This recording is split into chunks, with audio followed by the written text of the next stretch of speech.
Good day. So today we're going to discuss about the body movements. So the lesson for today is definition of physical fitness, 5 components of health-related fitness, skill-related physical fitness, types of locomotor movement, types of non-locomotor or axial movement. So what is physical fitness? So it is a physical condition when an individual has the capacity to do everyday tasks without feeling of exhaustion. If ever he experienced fatigue, he can easily recover and can indulge further in any chosen activity after a rest period. So you are considered physically fit if you can do your daily activities with vigor. So fitness is the ability to meet the demand of the environment. So yan, you can be able to identify your fitness level. For us, we can be able to know our fitness level. If you are a hard worker and then you don't feel any fatigue, so I mean to say you are physically fit. But if you are going to do a little things and after that you feel very tired, so you need to know your status. There might be something wrong with you, or we can say that you are not physically active. Kasi yung pagiging physically fit ng isang tao is that you need to undergo regular exercise so that you can be able to gain strength and endurance. So para hindi kayo napapagod agad-agad. Okay, next. What are the 5 components of health-related fitness? So number 1 is muscular strength. So muscular strength is the ability of the muscle to exert a maximum force through a given range of motion or at a single given point. So yan, pag sinabi natin strength, 'di ba? Just like yung you're going to lift an object in an instance. Say katulad nung kay Heidelin Diaz, 'di ba? Yung maximum force na ibuhat na yung barbell. So, yun ang ang muscular strength. You can be able to you can be able to lift the heaviest object. So, strength. And then muscular endurance is the capacity of a muscle to exert a submaximal force through a given range of motion or at a single point over a given time. So yung endurance, you can be able to to do several repetition pag sinabi nating endurance. And then next is the cardiovascular endurance. So the cardiovascular endurance is the ability to continue training the cardiovascular system for a period longer than 20 minutes on an average. So this is what we have been discussing about the importance of performing an exercise, that it really needs around 20 minutes for 3 times per week, or it can be 1 hour per week. And it also depends on your capacity. So if you are used to different activities, you can also increase the number of duration, number of time, or you can also increase the intensity so that yung fitness level will continuously increasing. But if you want to to maintain the fitness level, kung hanggang saan yung mo, so you can just maintain it, or you can also increase the intensity of your exercise, or you can increase the time of your exercise. So kung baguhan, pwedeng 15 minutes, make it 20 minutes hanggang sa succeeding mga exercise, so you can make it for 1 hour or more than an hour. Next is flexibility. This is the ability of the joint to move through a full range of motion. So yun, you can do this by performing regular exercise, stretching exercises. So what's the use of being flexible? Diba? You can be able to strengthen your body parts. Mas maganda yung flexible. You can be able to move downward easily. Get something, yun. And then next is body composition. This is the ratio of the lean body mass to fat body mass. So yung body composition, this is sometimes affected, or this is sometimes because of heredity. 'Di ba? Meron naman tayong sinasabi na namamana yung genes coming from your parents. Kaya yung body composition sometimes or most of the time is affected by the genes. And also, it is also affected, of course, by the food intake and then the type of an exercise you do. So yung body composition na yan, depende sa heredity, sa type of an exercise, and then yung yung food intake. Okay, next will be the skill-related physical fitness. So we have the speed. Most of the sports and activities are related to speed. Even long-distance running often requires a burst of speed to finish the race ahead of your competitors. So speed is defined as the ability to move a body parts quickly, and speed is not always about how quickly you can move your body from A to B. It can also relate to body parts, the speed of your arm in doing a smash in badminton matters. So yan, pag sinabi nating speed, it can also be in a constant motion. Say you are running in a 100 meter run or in 200 meter run. So yun ang without any changing the direction. So dire-diretso siya. Kaya sinasabi na speed. And ang speed is not only found in running, but it can also be found in most of the type of sports. Say the basketball, the soccer, and also yan, the given example here is badminton. The speed of movements of the arm in hitting the shuttlecock, or in any sports, the movement of the arms and body parts is also considered as speed. Next is the reaction time. So reaction time is how quickly your brain can respond to a stimulus and initiates a response. So this is important in most sports. So the most obvious being responding to gun at the start of a race.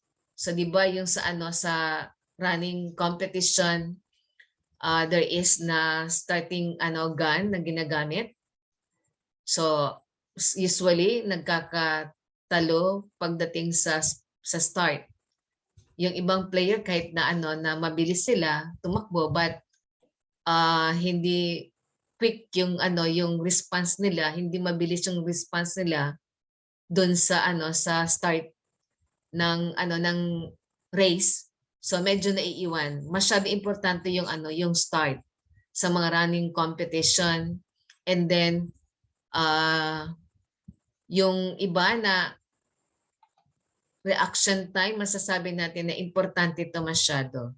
'Di ba? Kapag mahina yung reaction time mo, sometimes you might be facing an accident, tapos mahina yung reaction time mo. Pero kung mabilis yung yung reaction time mo, you can be able to to be safe kung ano man yung pwedeng mangyari sa iyo. So dapat alerto. Okay? But also but also a goalkeeper saving a penalty, or a badminton player reacting to a smash shot. So yan, yung reaction time in most of the sports are important. Yes, sa volleyball, important yun, di ba? Yung reaction time natin doon. Para matamaan yung bola, maibalik sa sa kalaban yung bola. So, makikita natin yung yung bilis, yung reaction ng isang tao. Okay, so this is not only applicable to sports but also in our daily activity. Next is agility. Agility is being agile is all about being able to change your direction and the speed at which you are traveling quickly and efficiently. So this is common in sports such as football and rugby, where the player with the ball dodges defender, or in badminton or tennis, moving around the court quickly to reach the shuttlecock or ball in time. Okay, so pag sinabi natin agility, this is the movement with or in Tagalog, liksi. While yung speed, bilis. So, yan ang ang pagkakaiba ng speed, bilis, at saka yung agility, liksi. Okay. So with this different types of sports, like yung sa badminton and yung sa sa football, rugby, yun. Not only in the sports that are being mentioned here, but also in some other sports like basketball, 'di ba? Importante yung yung agility, yung liksi. Kasi hindi ka pwedeng papatay-patay doon. So kailangan na mabilis yung yung pag-change ng direction. 'Di ba usually sa mga sa mga training like in basketball na meron silang mga inilalagay ng mga chairs or some obstacles, and then they are going to run in a zigzag direction. So this is the way on how to develop agility. So yung pabago-bago yung yung changes, or pabago-bago yung yung direction, yung movement. So that is what we are talking about, agility. Next is coordination. Coordination is the ability to use the body parts and senses together to produce a smooth, efficient movement. So yan, we have all seen someone who is uncoordinated. So their movement looks awkward and shaky. So being coordinated is vital in all sports. For example, hand-eye coordination in racket sports, and the coordination to use the opposite arms and legs when sprinting. So sa mga mga younger people, like sa mga bata, so mahirap sa kanila yung yung coordination, the movements of the body parts, moving it simultaneously, like movements of the arms, the legs, and the body. So medyo mahirap yan para sa kanila. But it can also be practice. So yung coordination, lalong-lalo na we can be able to see na nagiging awkward kapag yung yung isang tao, halimbawa in dancing, so dapat coordinated yung movement, 'di ba? This is also one of the one of the things na sa sayaw, awkward yung makikita mo kapag hindi maganda yung pagkaka-perform, 'di ba? So dapat coordinated yung yung body parts. So yung coordination sa other sports, yan, 'di ba? Yung coordination about the hand and the eye coordination in racket sports like badminton and lawn tennis. So yun, there should be a coordination, kasi kung hindi, baka matapilo ka dyan or hindi mo ma-perform na maayos yung laro. Next is balance. So balance is the ability to maintain equilibrium. With stationary or moving balance, wheels moving in open, cold dynamic balance. So balance is important in everything or everyday life and all kinds of sporting situation. most notably in gymnastic and ballet, but also contact sports where having good balance may prevent you being tacked to the floor. Balance is linked to agility, or in order to quickly and efficiently change direction, you must be balanced. Okay. So, 'di ba kapag hindi ka balanse, so you can meet an accident. Frequently meeting an accident if you are not good in balance. So, sa mga gymnastic players, sa mga ballet dancer, much needed ang skills na ganito. So, 'di ba makikita niyo naman na talagang they are really very good in balancing sa mga athlete na ganyan. So in our everyday life, so importante din 'to, 'di ba? Kasi nga dapat kung magkakaroon kasi ng ng accident, you might fall. So delikado, lalong-lalo na sa head. 'Di ba kaya nga yung mga iba na mga matatanda kapag na outbalance sila, natutumba sila, so kinakailangan na ang poproteksyon nandito ay yung yung head, yung ulo, kasi baka magkaroon ng ng internal hemorrhage. Next is power. Power is the product of a strength and speed. So when we perform a task of quickly and as forcefully as we can, so the result is powerful. For example, a sprint start, a shot put, a javelin throw, or a long jump. So yung sa yung sa physical fitness test ninyo, 'di ba, meron kayong long jump. So yung long jump na ginagawa ninyo is you are just given 3 trial. So hindi naman siya paulit-ulit. So kumbaga in an instance, gagawin ninyo ng 3 beses lang, or pwede naman 1 beses lang. Pero dito sa mga sports sa throwing events, they are given 3 trials. So yung pinakamalayo yung inire-record. So dito sa jump naman, yung sa physical fitness test niyo, yung pinakamalayo naman yung inire-record dito. So this is the product of a strength and speed. 'Di ba when you do it, you are performing or using your strength. Like sa long jump, the strength of your legs. Like in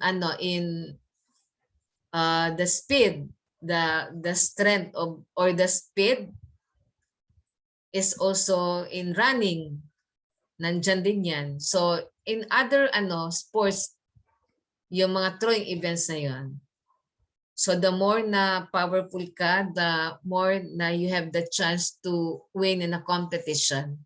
Kasi nga, 'di ba kailangan yung talaga, yung lakas, yung persta in order to win in a competition. Okay, next is the body movement. So we have 2 types of body movement. We have the locomotor movement. The locomotor movements are the movements that brings the performer from one place to another. So there is a movement from one place to another, while the other one, the non-locomotor movement, are movements done by parts of or several parts of the body in stationary place. So introduce each skill with discussion of the mechanics of the skills, such as weight transfer and arm leg opposition. So dito sa sa non-locomotor movements, only the body parts are being moved, but there is no movement. So you can be able to do it while standing, and while the locomotor movements, you are performing it, bringing yourself from one place to another. Locomotor movements, we have the point. So to touch the floor with the toes, the knees will extended. So that is point. You're going to bring your legs or your feet forward or toes and then touching the floor. So we call it as a point. And next is a step to bring weight from one foot to the other. So you can be able to do it stepping your right foot forward or stepping your left foot forward. So that is a step. Next is place. To touch the floor with the heel of the foot with a slight body weight on it. So you're going to place your feet without transferring the weight, only placing your feet, the whole feet or foot on the floor. So yan ang sinasabi na place. So without transferring the weight. Next is the spring. So to push off the leg or legs in the air, it is a combination of a bend on the knees and a legs stretch. So yun ang spring. Parang you are bouncing. Next is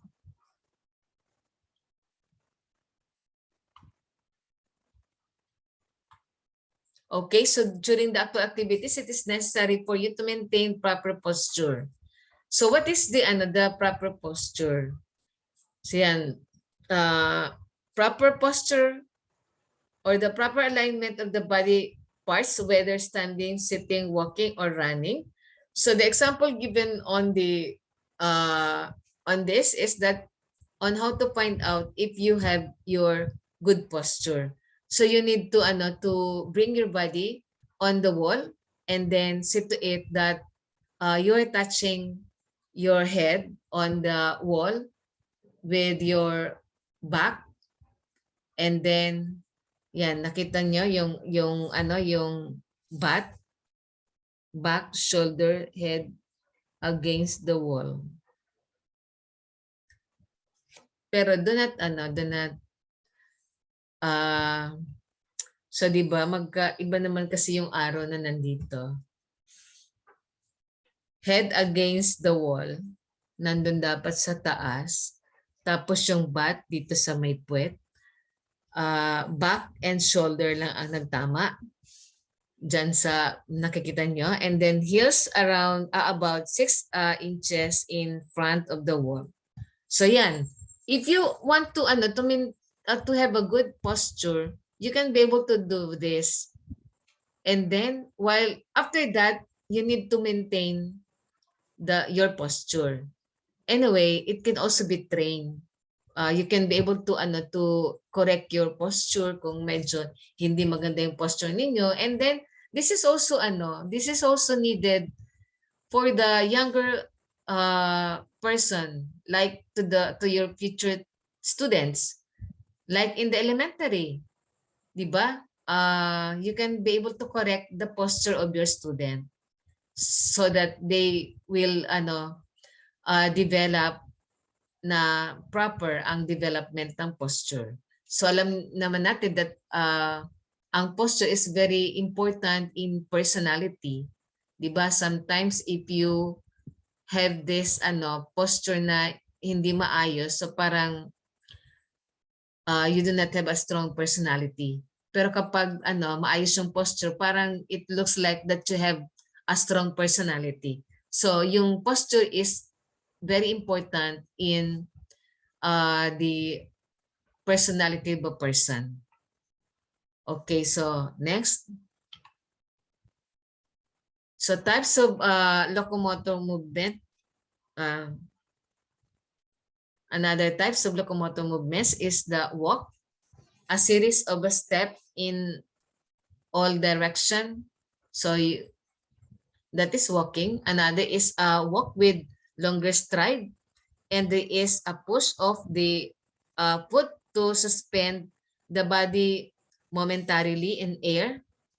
So I think I will not have to explain this too much. Walking, running. Another is leap, spring on one foot and land on the other foot. So yan, spring. Parang I mean leap, springing on one foot and land on the other. Another is jump, is a spring on both feet and land on one or both feet. So pwede siyang pag-land mo, sabay na na paa, or pwede naman siyang pag-land mo, isa lang.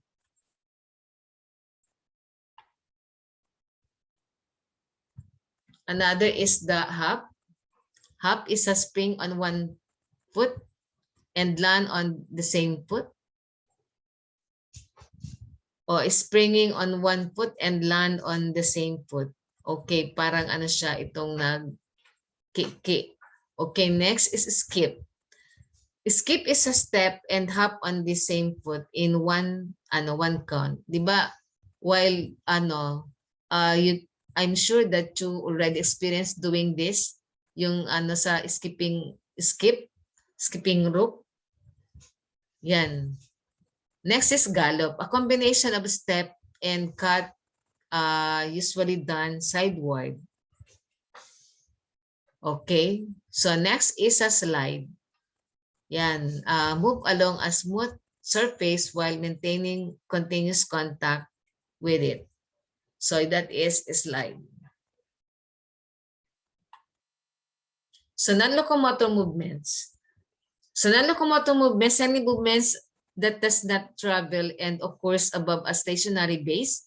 So it uses the available space in any direction or movement organized around the axis of the body or the axial movement. So yan, that is just an example, the video that you have seen. Next is the type of non-locomotor movement. So we have the bend or the flex. Yan, move the body or parts of the body around a wide axis. So it can be forward, bend, or sideward, or backward. Next is lift or raise. To elevate a part of the body on the whole body to a desired level. So once you lift your arms upward, so that is an example of lift. You can also lift your legs. Okay, next is stretch, extend, strengthen. So to lengthen a parts of the body. So yeah, when you stretch sideward, when you stretch forward, extend your body. So that is a stretch. Next is twist. So to move the body around a long axis to form into a spiral shapes. So when you twist, iba yung bending, di ba? Bend ganyan pag nag-twist is that's this kind of movement. So twist. Next is circle. So to move the body around the point. Yan, you can do this yung yung nakikita niyo naman sa example, a hula hoop. So you do it in a circle motion. You can also do circle movement of your arms and the circle movement or rotation. Circle movement of your head. Next is swing. To move continuously from one point to another. So parang yung sa pendulum, you can do pendulum in your arms. O yan. Swing.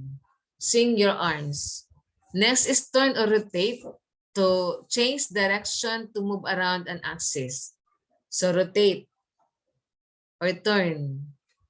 Turn. Yan.